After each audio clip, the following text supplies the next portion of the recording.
Welcome back, Giants fans, on this emergency broadcast. And with it, there was no contract for Saquon Barkley. And I have to say, right off the bat, I'm surprised. I'm disappointed. I'm just going straight to my reaction right now. I'll probably regret half of what I have to say here down the road because this is just all fresh. And I have to say I'm disappointed.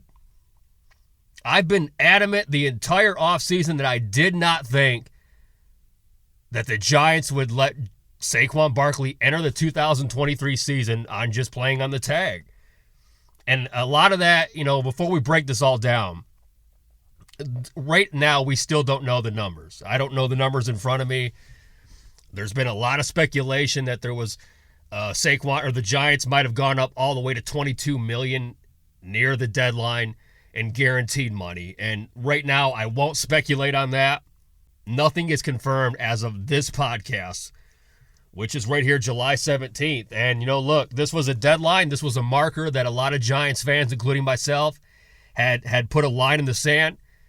I really thought that the Giants and Saquon cooler heads would prevail between Joe Schoen. There was signs in the last month or so. Saquon added representation, a shakeup in his representation. Clearly a sign that it wasn't moving towards his direction. And you have to come out of this and you have to say to yourself, look, Joe Schoen wins again.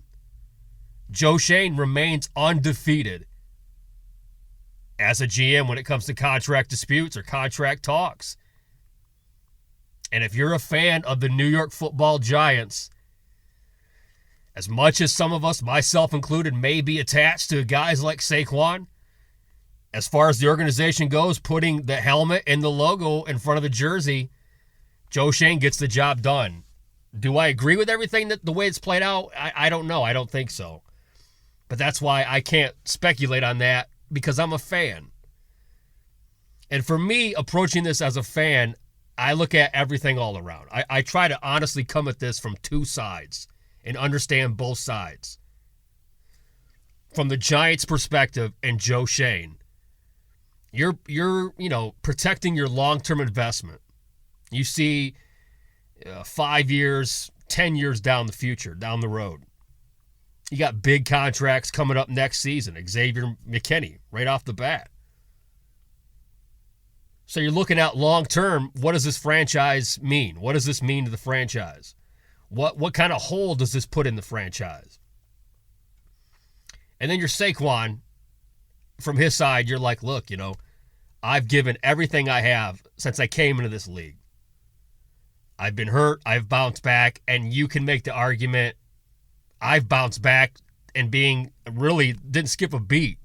Saquon is still in the top tier of his position. Not too many guys in the history of the game, especially at that position, can come back from that adversity and say that.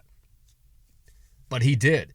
And he's a team guy, great guy, locker room leader, co-face of the franchise. And I brought this up. Is this a guy, if you're Joe Schoen, that you want to play hardball with? And the answer is yes and no. It really is. It's that simple. Yes and no. No, because it's Saquon Barkley. Everything we just said. The guy is as model of a citizen and a teammate as you could possibly craft. From a GM perspective, you're trying to set the tone. Then yes, you do play hardball with a guy like Saquon. Because you show everybody else, listen, you're not getting over me. Going back to the Julian Love thing. This is where this whole thing started about how Joe Schoen navigates through free agency. Joe Schoen had an offer on the table for Julian Love back in free agency. Back going last year. That was turned down. They would have had him under contract. Julian Love thought he could garner, more interest, better interest on the market. It didn't happen. Tries to come back home. Joe says, no thanks. The offer was there, no thanks. Similar tactics were used against Saquon early on in this long negotiation process, pulling the offer off the table, making public statements that made it seem maybe talks don't get back to where they were. Maybe we're comfortable with this. And ultimately, that's clearly what happened. Joe Schoen and the Giants had said for months, we are comfortable with Saquon Barkley playing on the franchise tag. And as of today at 4 p.m., they got their wish. If Saquon Barkley is going to play a down in the 2023 season for the New York Football Giants, it'll be on the tag, on the dreaded franchise tag. And so there's a lot of emotions going through my head as a maniac fan who just lives and dies on everything with this team. And I'm a glass half full guy, so trying to look at this, you can't get attached to the player. But I feel sorry for Saquon. I feel sorry for Saquon because just knowing what this guy has come back from, knowing what this guy stands for, knowing what he's given to this organization, I said this, but he really is just guilty by position. It's very unfortunate, but that's exactly what it is. You look around the league today on this franchise tag holiday. All the names were there. Pollard, Barkley. Was it 3 or 4 major running backs, tagged running backs, did not get a deal today? And so, as much as a fan, I'm upset for Barkley. I have to say this, and I know that I wanted to say this on the podcast because when you put this out there and you just type it, it is what it is, and people interpret it differently than maybe you were trying to come across. But I think if you read my body of work over this free agency period, you kind of get that, I've been rooting for Saquon, but I've also understood this entire situation. I believe, and I still stand firm, that it had to start with Daniel Jones and you work your way down.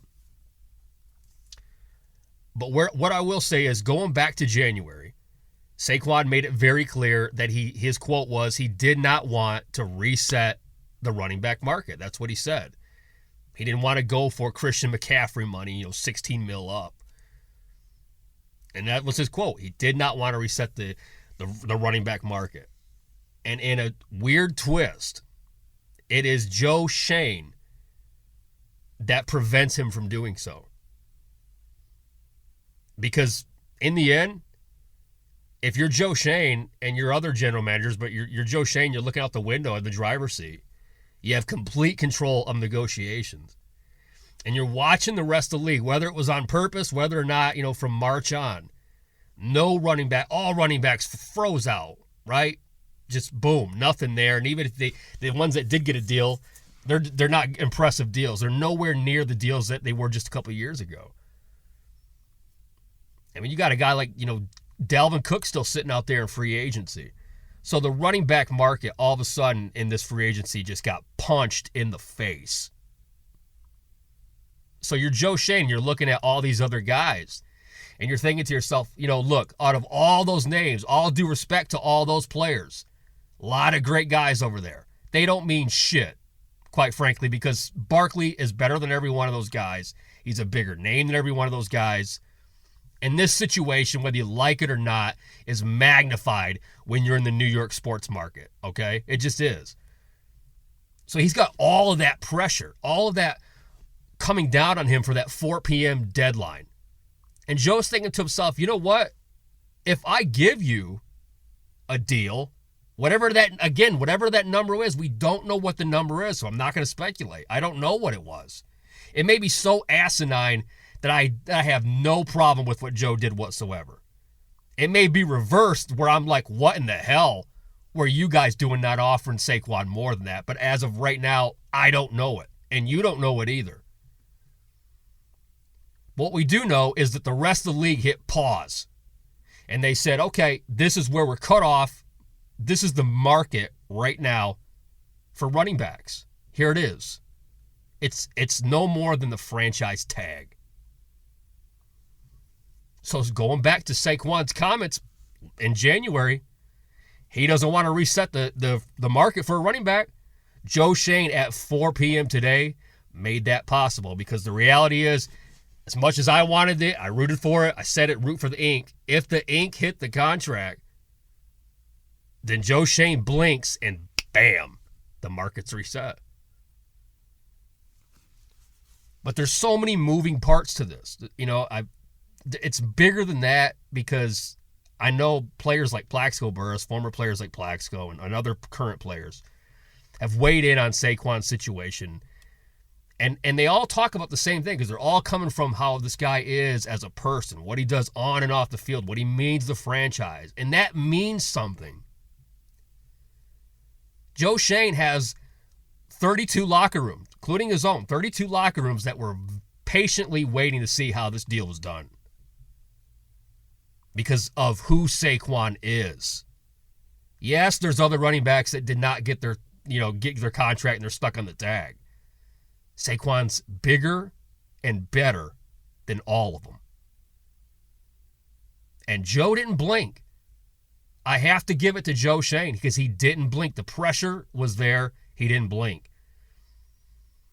As a fan that really admires Saquon Barkley, like I said, I feel bad for him because he does deserve his money.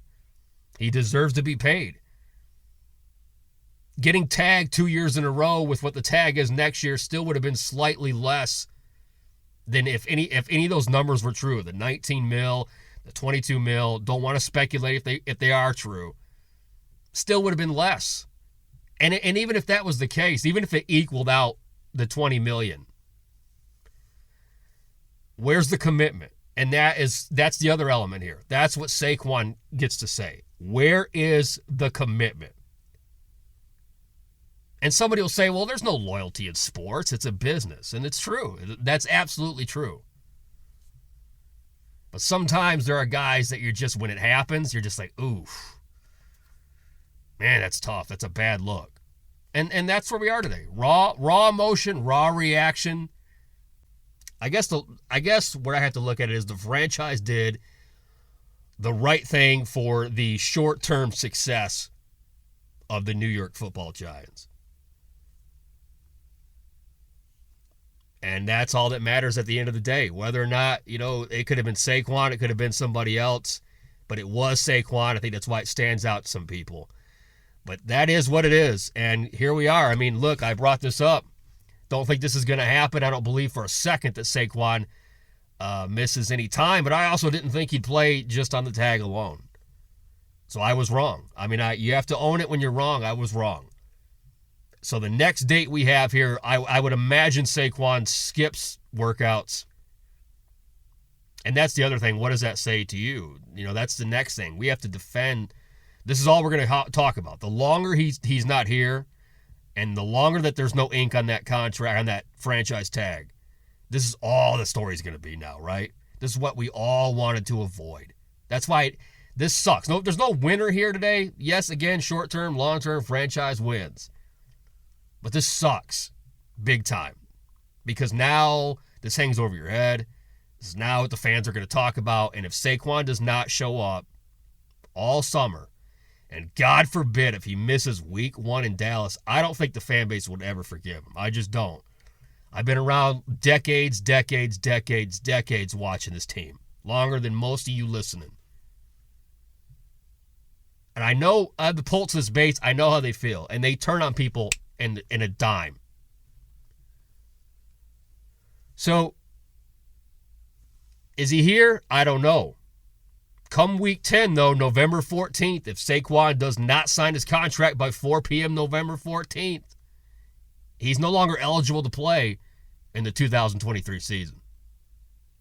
And he'll enter free agency like everybody else at the end of the calendar year. That would be obviously the nightmare scenario for the team. If he's about principle, maybe he does that. I don't think so, but is he that kind of guy? I don't know him. I have no idea.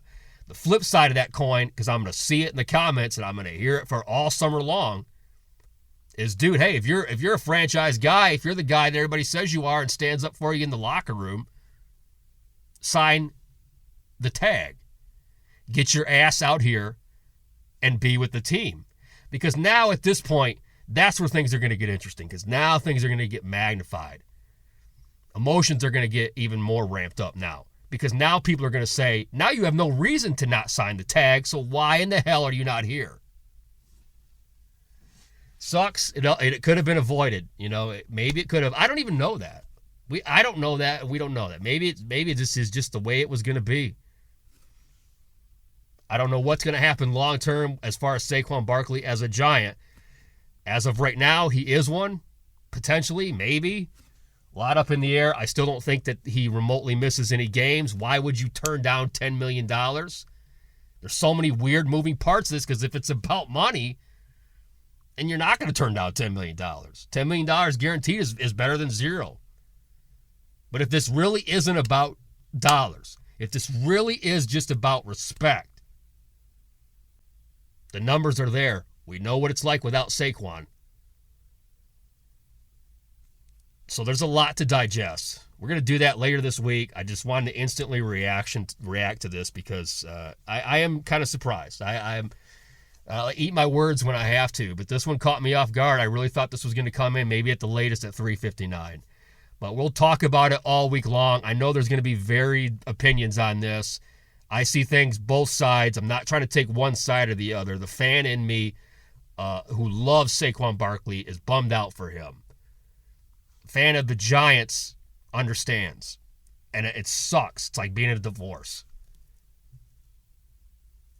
I don't know who we get to see on the weekends, but hopefully we get to see everybody real quick because camp's right around the corner now, so things are just going to keep going and keep going. Hopefully we can have, next time we hear me at the end of the week, next week, we're going to talk about how Saquon assigned that franchise tag, but if not, I'm sure many are just going to bitch about it, and we're going to talk about it all summer long. Till then, you guys know where to find me everywhere. I'm on YouTube and Facebook as Mr. Chuck Knoxx. Twitter, Instagram, and TikTok, Chuck Knoxx, and of course the Chuck Knoxx Show.